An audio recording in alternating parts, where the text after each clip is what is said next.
Hey, welcome back to Woodruff Woods. It's been a little while, and I do apologize for that. As a matter of fact, this week I was out in California. Today is January the 11th, and I was out there with the wildfires in Los Angeles. They were kind of on the north side of the city. I was on the south side of the city, kind of down towards, not quite as far down as Santa Ana or Irvine, but maybe about half hour, 40 minutes north of there. And boy, you could really smell the smoke. You could see it in the air. The sun was like red in the morning and in the evening. So I'm back home, and I got a brush fire going here. But as you can see, we have some snow on the ground, and it's not going to go anywhere. So a couple things to fill you in on. I got the Brute Force 2024 behind me. Going to do a little splitting. December was a huge month for us for bundles. I believe we approached 700 bundles in December alone. That's part of the reason I haven't been making videos. I just got too much work to do, and it takes too much time to set up the cameras and keep moving them. But I miss it. And I'm going to have to make some decisions here. So do expect to see some more videos coming. One thing I do want to talk about today is the Brute Force 2024. As you know, I've been very impressed with this splitter. It does a great job. I had a problem with it, which was not the fault of Brute Force. And I called up AJ Shaver, who I bought the machine from. AJ immediately got me in touch with the local Kohler dealer, and to explain what had happened, I had a knock in the engine, shut it off immediately, checked the oil, which I always do, and knew there was oil in it, and I couldn't tell what was wrong, but I knew it wasn't firing on a cylinder. So took it to the dealer. They determined that the bottom of a spark plug had blown off and got down into the cylinder and ruined the engine. So Kohler stood behind the engine, so I got a brand new engine on there for free. But during the meantime, AJ called me up and he said, hey, I know you're doing your bundle business, and if you're short a splitter and you need something, I don't have a lot over here right now, but I could hook you up with something. And I just want to say, that is so rare today, to have someone who's really thinking about their customer, thinking about the predicament that they're in, and being willing to offer a solution. So a big shout out to AJ Shaver. As a matter of fact, what I'm going to do, because I have shot some video, I'm going to show little pieces of video that I shot even back in the summer, near the end of each video that I do here in the next couple of weeks. Today I'm going to end the video with something that was so cool that I just can't imagine that it was possible.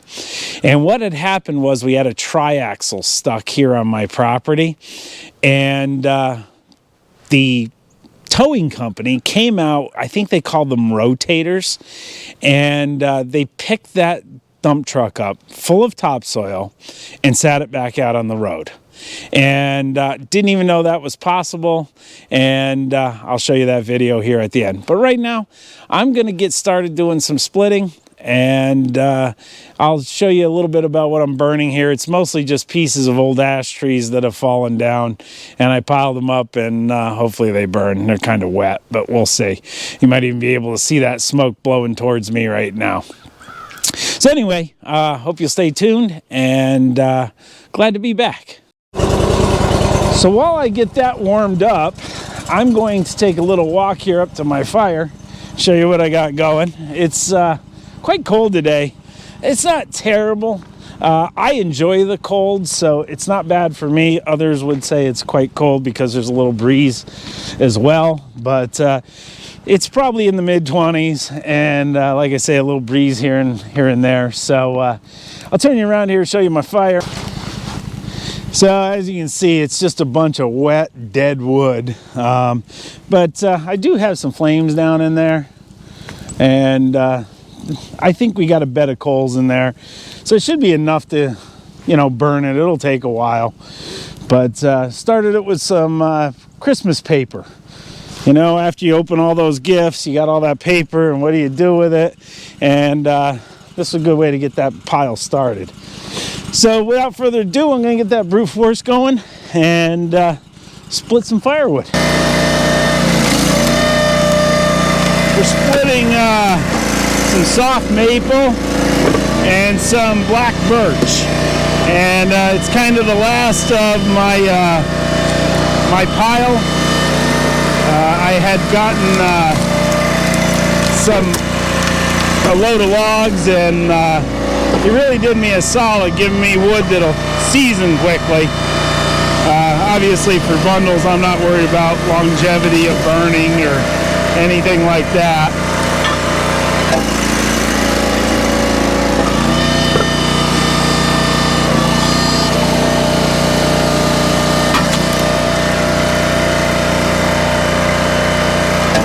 You can tell things are kind of cold. That's moving pretty slow this morning. It'll get warmed up here as soon as I start splitting some more.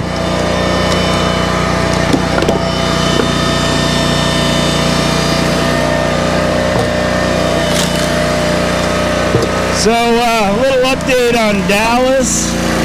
Dallas, as most of you know, was in a pretty bad car accident in the summer, and she's been home for Christmas. She's been doing physical therapy, and you know, still not back to normal, but you know, she's back to driving, which I'm happy about. She was a little scared of that for a while, but she's healing, so we're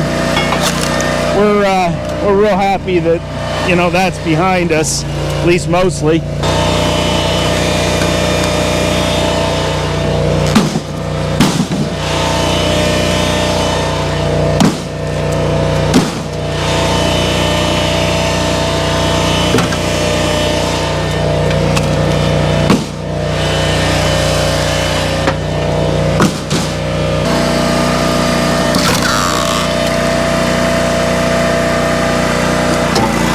Some of this, it's amazing. I took moisture content readings, and I'm surprised how dry it is. You can kind of tell the way it splits. You know, you hear it popping and cracking in a strange way. I think it's because it's you know, dry. You know, I'm usually right around 25%, and within 4 or 5 weeks I'm down to 20, so you know, I don't know, this is good stuff. Since the ash is gone, I've gotten into really liking the birch, which we have a lot of in Pennsylvania, and certainly soft maple. Soft maple seasons quickly, burns pretty good. It doesn't burn long, but again, it's for campfires and whatnot. But given the number of bundles we did in December, I know people are heating their house with my bundles, which is crazy. I sell in one area to a very affluent area.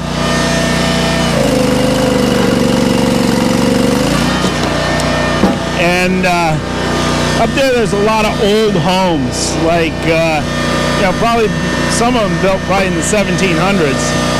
And they're big, and they have big fireplaces, and I think people are grabbing bundles, and especially during Christmas time for ambiance. But yeah, it's been crazy. It's good. It's really, you know, I'm proud to say that, you know, our business is paying for Dallas's college, and you know, it's also showing her that, you know, with some ambition, you can make some money. And you know, she doesn't like it. Trying to get her down here in the wood yard's crazy. She doesn't want to do it. I noticed that splitter's starting to move a little quicker. I'm guessing that hydraulic fluid's heating up a bit. So though, you know, doing this with two people is so much faster. Not having to, you know, stack the wood, split the wood, load the log lift, etc. You know, two people just, it more than doubles your your production. Throw that one through again. So it's getting a little nicer. You see, I shed the heavier coat. Got a little smoke blowing at me right now, but the fire's burning down pretty good. I just added some stuff to it. But while I was splitting, I split up some oak that I had a big piece on top of a pile. It was cut to a round, and it sat there probably at least 18 months, maybe 24 months. So I thought, you know what, I'll split it up and we'll do a little test just to see how dry oak is. So what I have here is the top test meter. I love this meter. We got it set correctly, so I'll just grab a piece out of here without trying to get a sliver. And let's just see what kind of moisture content we have. So I don't know if you'll be able to see that in the sunlight. But, oh, I lost it. Sorry about that.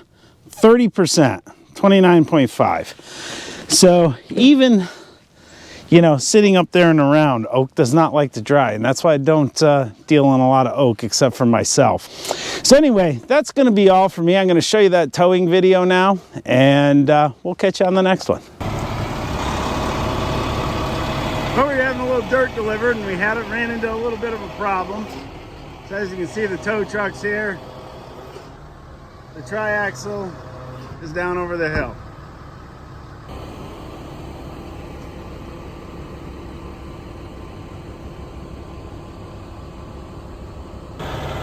So after a couple of unsuccessful tries, we have a second tow truck coming to help out.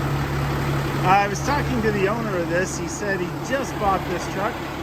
It's brand new. It was manufactured in Canada, and it's about $1.2 million new. Oh, don't pick it up too high, I'm sorry.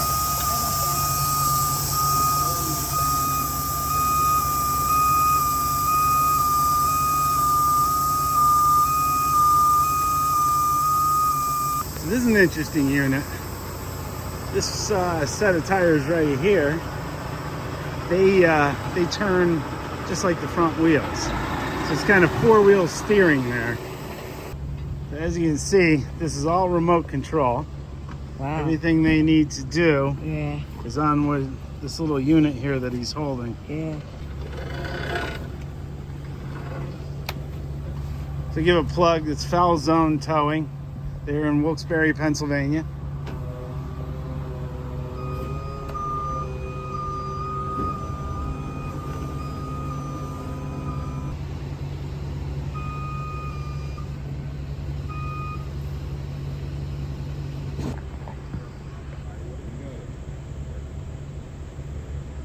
Okay.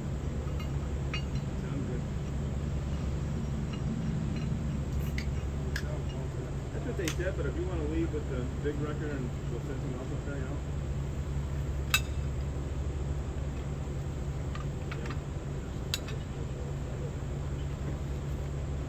Yeah.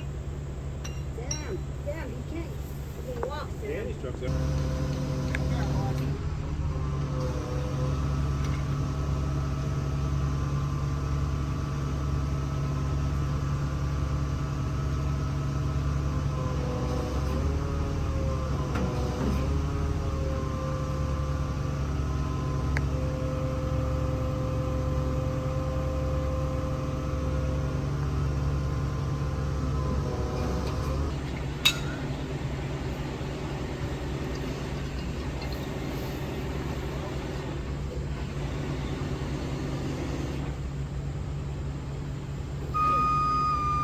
How we look there? Good? Yeah. You're going with...